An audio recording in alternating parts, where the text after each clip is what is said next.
Hi there, it's George from Chillistick here, and today we've got the big fog effect for you. A couple of bits really quickly, just on the safety side of things. Bear in mind that dry ice is extremely cold, so just make sure you take caution when using it. There's safety guidance with every single pack, so just take a look at that, give it a quick read before you get started. And also just bear in mind that an adult should be doing these experiments, handling the dry ice and then performing these as well. But apart from that, let's get into it. First thing to do is grab your kettle. This one's just been boiled. We're letting it rest as we speak now. It'll have about 3 or 4 minutes worth of rest by the time perform the effect.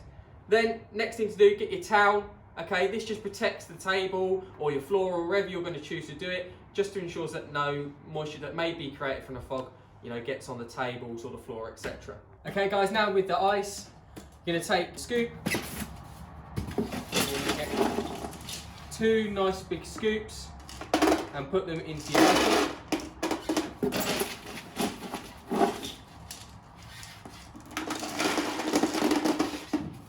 Replace the lid on your ice. Give this a good shake and then put this away. And then bring it centrally and just keep pouring. Now what you'll see here is the fog keep coming out. Do still keep pouring, because it still creates the fog effect. So keep emptying the kettle into it. And there you go.